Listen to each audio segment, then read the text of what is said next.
नमस्कार दोस्तों, जैसा कि सीटेट मैथ पेडागोजी के अंतर्गत ये आपका जो रिवीजन क्लास है वो चल रही है, जिसमें कल की क्लास में 15 प्रश्न का रिवीजन यहाँ पर मैथ पेडागोजी से किया गया और अलग अलग टॉपिक वाइज यहाँ पर रिवीजन किए जा रहे हैं। आज के इस वीडियो का प्रारंभ जो है 16वें नंबर के प्रश्न से करते हैं। 16वें नंबर का प्रश्न यहाँ पर आपके सामने है और प्रश्न क्या पूछ रहा है आप यहाँ पर देखेंगे। प्राथमिक कक्षा का एक बच्चा संख्या, संक्रिया चिन्हों, सिक्कों एवं घड़ी की सुइयों में अंतर स्थापित नहीं कर पाता है। यह तथ्य इंगित करता है कि इस बच्चे को निम्नलिखित में से किस प्रक्षेत्र में समस्या है। आपको क्या बताना है कि एक जो बच्चा है प्राथमिक कक्षा का है, प्राथमिक स्तर का बच्चा है, यानी कि पहली से 5वीं तक का बच्चा है प्राथमिक कक्षा के अंतर्गत, जो कि संख्या, संक्रिया चिन्ह, सिक्का, घड़ी की सुइयों में अंतर स्थापित नहीं कर पा रहा है। तो क्या समस्या बच्चे को हो सकती है? ये आपका हो जाएगा दृश्य प्रक्रमण। दृश्य प्रक्रमण समस्या बच्चे में है। Right answer option number B है, यानी कि बच्चे को देखने में कोई समस्या है, देख के उन चीज़ों में वो क्या अंतर है वो पहचान नहीं पा रहा है। ठीक है, तो right answer option number B हो जाएगा। चलते हैं अगले प्रश्न पर। प्रश्न यहाँ पर आप देखेंगे और प्रश्न आपसे क्या पूछ रहा है। ये प्रश्न आपसे पूछ रहा है, निम्न ग्रिड वर्गाकार कागज पर खींचा गया है। इस प्रकार का ये ग्रिड जो है खींचा गया है, जिसमें कि आप यहाँ पर देखेंगे आगे पूछा, यह निरूपण किसकी ओर संकेत करता है। पहला है स्थानीय मान की अवधारणा, दूसरा है दहाई और इकाई की तुल्यता, तीसरा है गणितीय खेल, चौथा है गिनतारा अबेकस पर संख्याओं की स्थिति। ये आपके चारों ऑप्शन है, आपको बताना है। इस प्रकार का ग्रिड जो है वर्गाकार कागज पर खींचा गया है, तो ये किसकी ओर संकेत करता है। आप यहाँ पर देखेंगे ये एक तरह से आपका जो अस्थाई मान होता है, आप देखेंगे ना यहाँ पर वंस है, टेंस, थाउजेंड, सॉरी 100,000। तो इस प्रकार यहाँ पर ये स्थानीय मान की अवधारणा को आपको बता रहा है, स्थानीय मान की अवधारणा की ओर संकेत करता है। तो जो इस प्रश्न का आपका राइट आंसर हो जाएगा वो हो जाएगा ऑप्शन नंबर ए, यानी कि स्थानीय मान की अवधारणा। चलते हैं अगले प्रश्न पर। अगला प्रश्न आपसे यहाँ पर पूछ रहा है, कक्षा चार की पाठ्यपुस्तक से दी गई निम्नलिखित समस्याओं में से कौन सी बहुअनुशासनात्मक समस्याओं की ओर संकेत करती है।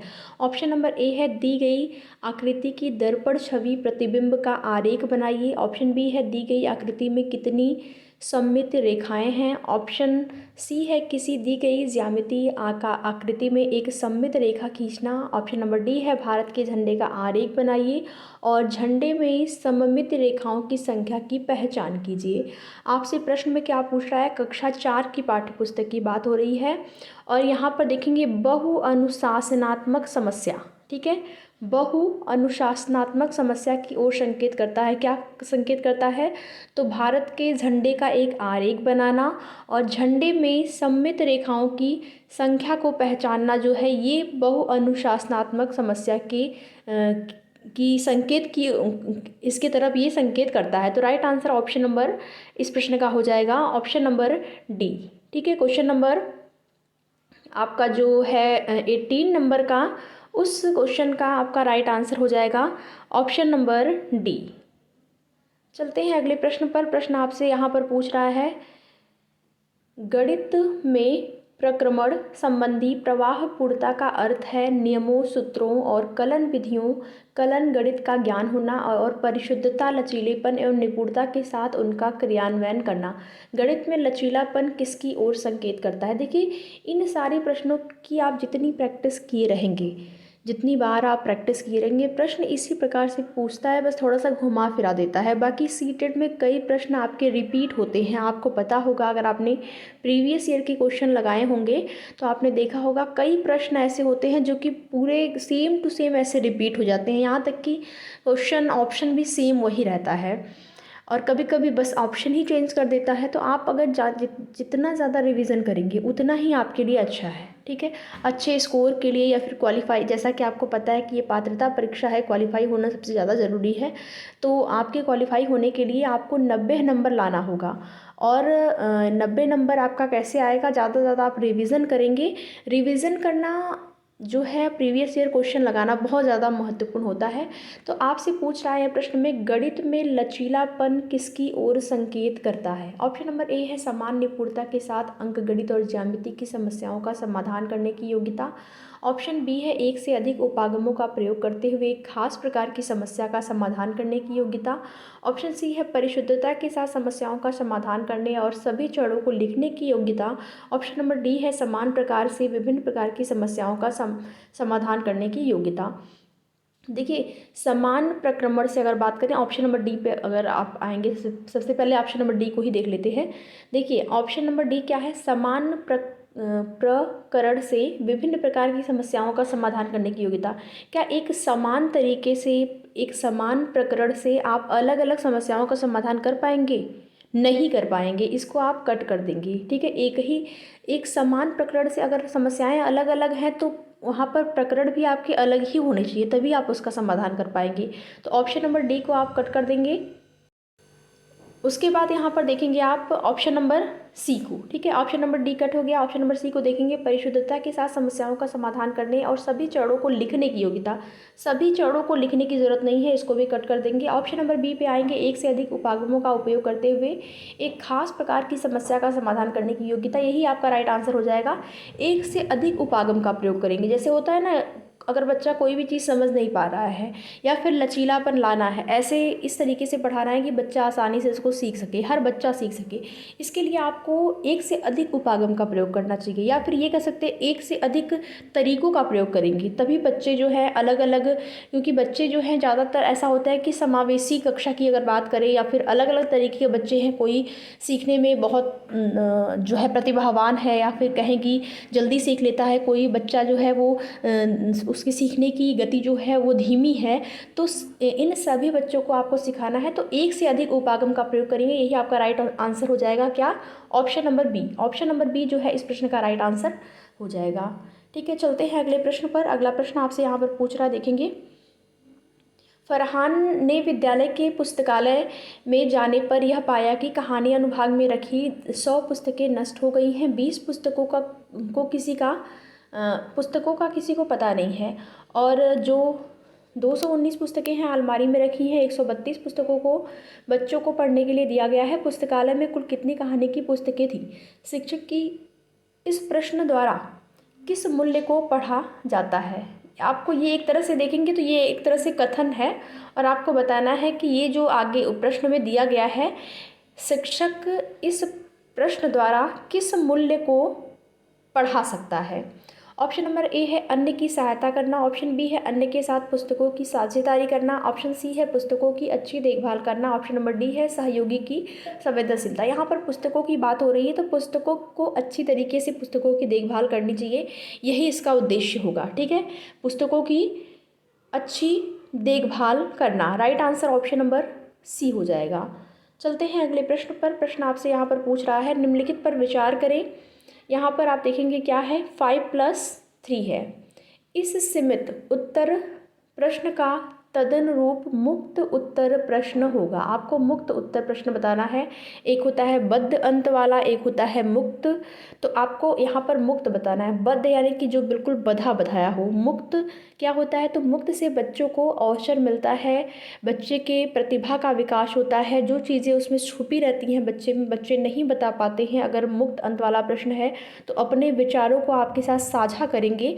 तो मुक्त जो उत्तर वाले प्रश्न होते हैं वो ज़्यादा बेहतर होते हैं बच्चे के विकास के लिए।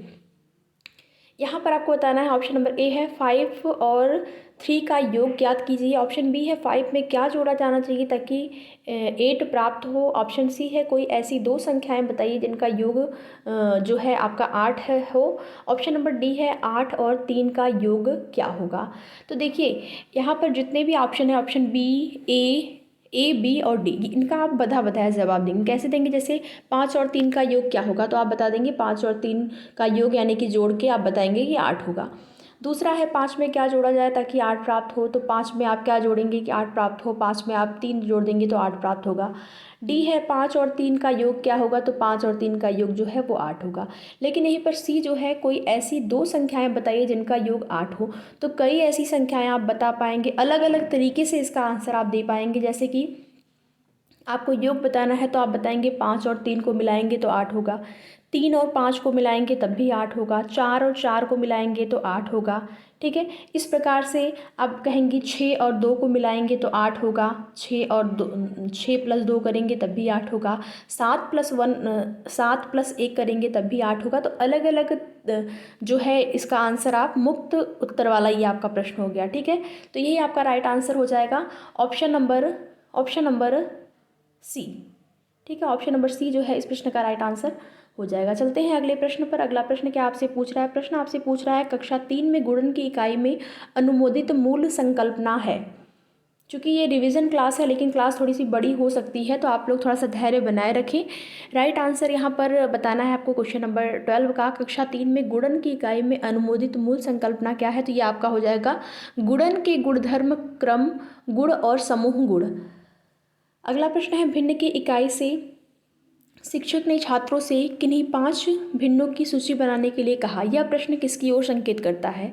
अगर छात्र से किन्हीं 5 भिन्न की सूची बनाने के लिए कहा जाता है तो किसकी ओर संकेत करेगा?